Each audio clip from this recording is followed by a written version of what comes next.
Kalian tahu nggak kalau dulu saat tentara salib berhasil menang di Perang Salib I, mereka langsung menghabisi semua orang di Yerusalem tanpa pandang bulu, mau laki-laki atau perempuan. Dan dari konflik itulah sejarah Perang Salib yang panjang dimulai.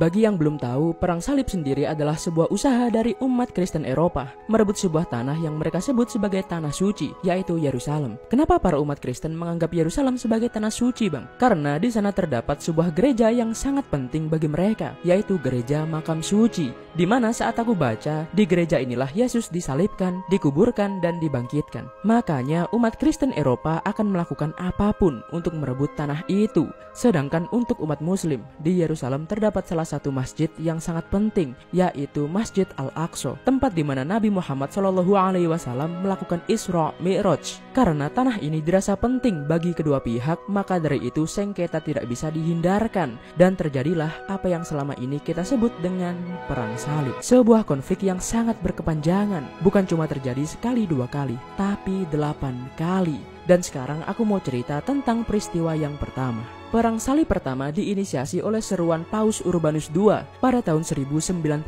Ia dengan lantang menyuarakan para kesatria dan petani untuk pergi berbondong-bondong ke tanah suci Yerusalem. Ternyata ia mendapatkan respon yang positif.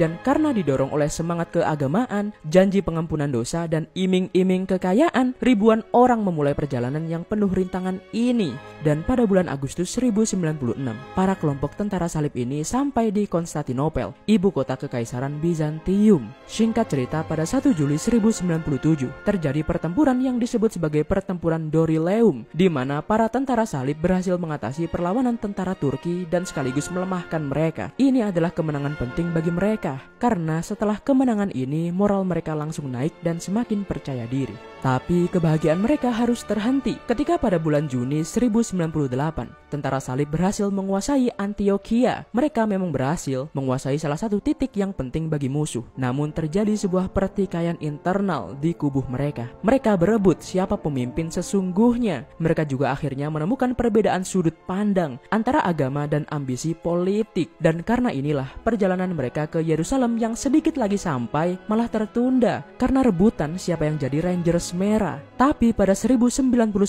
mereka melanjutkan perjalanan walau masih ada sisa ketegangan di antara mereka. Pengepungan Yerusalem dimulai pada 7 Juni 1099. Kota Yerusalem yang saat itu di bawah kendali dinasti Fatimiyah ternyata sudah menyiapkan beberapa benteng untuk meredam serangan dari tentara salib. Saat itu memang tentara salib ada masalah internal dan kalah jumlah, namun mereka berjuang sangat semangat. Sebelum menyerbu, para tentara salib membangun beberapa menara dan bangunan untuk mereka mempersiapkan diri, dan tepat pada 15 Juli 1099 mereka melancarkan serangan besar-besaran. Mereka membagi pasukan menjadi dua kubu. Satu kelompok dipimpin oleh Godfrey yang menyerang tembok utara, dan pasukan kedua dipimpin oleh Raymond IV menyerang tembok selatan.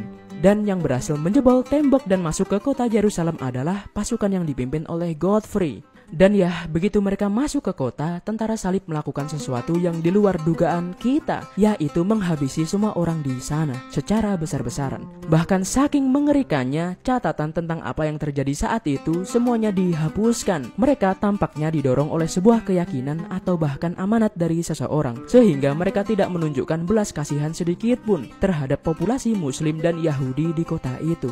Dan satu-satunya tempat warga setempat untuk berlindung hanyalah di Masjid Al-Aqsa. Dan secara resmi, setelah peristiwa aneh itu, tanah Yerusalem telah jatuh ke tangan tentara salib. Sesaat setelahnya, mereka langsung mengukuhkan kekuasaan mereka di kota itu. Dan kemudian diangkatlah Godfrey sebagai penguasa Yerusalem. Sebenarnya ia tidak mau disebut raja, maunya dia disebut pengacara makam suci. Karena motif utamanya adalah agama dan merebut kembali gereja suci umat Kristen yang kubilang di awal. Bagi umat Islam, kejatuhan ini adalah sebagai pembelajaran dan evaluasi untuk lebih baik ke depannya. Karena ini bukan hanya tentang perebutan tanah suci, tapi nyawa orang yang tidak bersalah. Lanjut gak nih Perang Salib kedua? Kalau mau ketik 1, jangan deh. Semoga terhibur dan untuk waktunya, terima kasih ya.